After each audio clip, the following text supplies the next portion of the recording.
తన స్థానం ఎప్పుడూ ఇక కిందే కనిపిస్తుంది. భర్త గుండెల్లో చోటు లేనప్పుడు ఆ ఆడది ఏ విధంగా ఆ ఇంట్లో అడుగు పెడుతుంది? అందుకే ఎట్టి పరిస్థితిలోని కావ్య రానని చెప్పేసింది. ఇక తన భార్య కావాలని, భార్యని మనస్ఫూర్తిగా ఇష్టపడిన వాడే అయితే, అనుకోకుండా తల్లి మీద ఉన్న ప్రేమతో అలా మాట్లాడిన వాడే అయితే ఈ ఇంటి మహాలక్ష్మిని తీసుకొస్తాడు. లేదా వాడు ఇక అలానే వదిలేస్తాడు. ఇంకెప్పటికీ కావ్య రాదు. నా కోడలు కావ్య ఈ ఇంట్లో అడుగు పెట్టకపోతే నాకు కూడా ఈ ఇంట్లో స్థానం వద్దు. నేను ఇలానే చస్తాను తప్ప మందులు కూడా వేసుకోను అని చెప్పేసి ఇక అపర్ణ మొండికెత్తుకొని కూర్చుంటుంది. రాజు, నేను వెళ్ళి తీసుకొస్తాను. ఎందుకు వెళ్తావు? మీ అమ్మ కోసం వెళ్తావు కదా. ఎందుకు? మీ అమ్మ కోసం నువ్వు నీ భార్య దగ్గరికి వెళ్తే వస్తుందని నువ్వు అనుకుంటున్నావా? నీ భార్య మీద ఉన్న ప్రేమతో వెళితే వస్తుంది తప్ప, నువ్వు మళ్ళీ మీ అమ్మ కోసమే వెళ్ళి కావ్యని తీసుకురావాలని ప్రయత్నిస్తే తప్ప కావ్య రాదు. అది గుర్తుపెట్టుకో. మనసులో ప్రేమ ఉంటే కావ్య కోసం వెళ్ళు, లేకపోతే ఇక కావ్యని అక్కడే వదిలే. తను ప్రశాంతంగా ఉంటుంది. అవును రాజు, నిజమే. అత్తయ్య గారు చెప్పిన మాట కూడా నిజమే. నీ మనసులో ప్రేమ ఉంటే నువ్వు నీ భార్య కోసం వెళ్ళు. లేదంటావా? నీ భార్యని అక్కడే ప్రశాంతంగా బ్రతికినివ్వు. దానికి కాస్త మనశ్శాంతి అయినా దక్కుతుంది. ఈ ఇంట్లో ప్రతి ఒక్కరూ మాట్లాడే మాటలు, ప్రతిసారి కుట్రలు కుతంత్రాలు, వీటితో అది కూడా విసిగిపోయి ఉంది అని చెప్పేసి అపర్ణ కూడా చెప్పేస్తుంది. ఇక రాజ్ అయితే వెళ్తాడు. పాపం వీడు కూడా వెళ్తున్నాడు. వీడి వెంట కూడా రాదు. మరి రాజు వెళితే ఇక కావ్య వచ్చేస్తుందని చెప్పావు కదా మమ్మీ, ఇప్పుడు మళ్ళీ రాదంటున్నావేంటి? రాదు చూడు. ఆత్మాభిమానం దెబ్బతినేలా ఎవరైనా ప్రవర్తిస్తే కావ్య అస్సలు ఒప్పుకోదు. ఎందుకంటే వీడు మళ్ళీ వీడి తల్లి కోసమే వెళుతున్నాడు. అక్కడికి వెళ్ళి రాజు మాట్లాడే మాటలను బట్టి కావ్య రానని చెప్పేస్తుంది. వీడి మనసు నిండా ప్రేమను నింపుకొని వెళితే కదా వీడికి మాట్లాడే విధానం కూడా తెలియదు అని చెప్పేసి అంటూ ఉంటుంది. ఇక రుద్రాణి అయితే కావ్య దగ్గరికి వెళ్తాడు. నా ఇంటి దేవత ఎక్కడుంది అని చెప్పేసి అడుగుతూ ఉండగానే బొమ్మలకు రంగులేసుకుని పట్టించుకోలేనట్టుగా కూర్చొని ఉంటుంది. ఏంటి, నేనొస్తే పట్టించుకోవేంటి? ఎవరు మీరు అని చెప్పి అడుగుతూ ఉండగానే, నీ మొగుడినే. నా మొగుడా? నా మొగుడెవరు?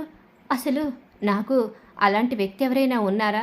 అసలు ఎవరూ లేరు కదా. నేను ఒంటరి ఆడదాన్ని.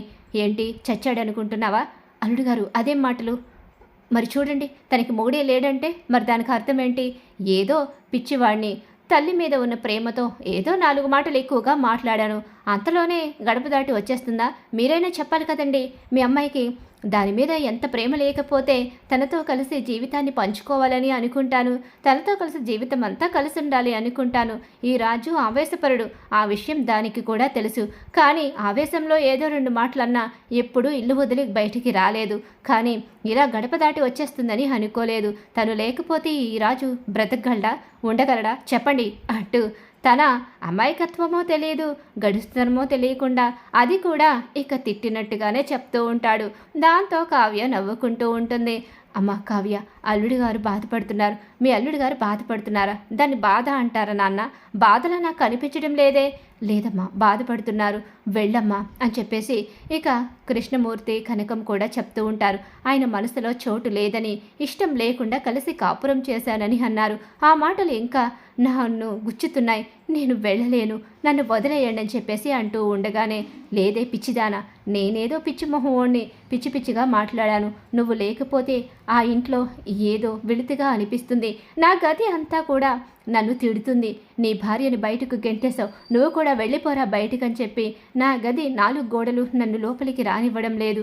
నువ్వు నా పక్కన ఉంటేనే ఈ రాజుకి అందం, ఆనందం కూడా. ఈ రాజు గుండెల్లో ఎప్పటికీ నువ్వే ఉంటావు. ఆవేశంలో ఒక మాట అన్నా క్షమించు అని చెప్పేసి క్షమాపణ అడుగుతాడు. కావ్యని తిరిగి తీసుకుని బయలుదేరుతాడు.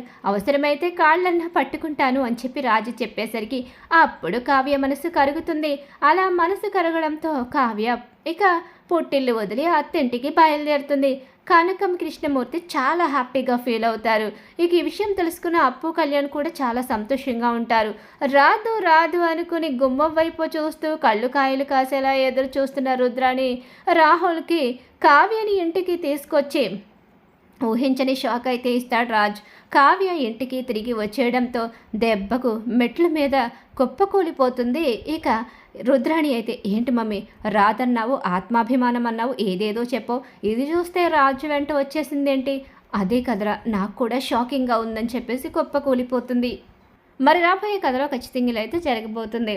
ఇలా జరగాలి, రాజ్ కావ్య కలవాలని చెప్పి ఎవరైతే కోరుకుంటున్నారో వాళ్ళు మా వీడియోని తప్పకుండా లైక్ చేయండి. బ్రహ్మముడి సీరియల్ అప్కమింగ్ ఎపిసోడ్స్ టీవీలో కన్నా ముందుగా చూడాలనుకుంటే మా ఛానల్ ఇప్పుడే సబ్స్క్రైబ్ చేసుకుని పక్కనున్న గంట సింబల్లో ఆల్ మీద క్లిక్ చేయండి.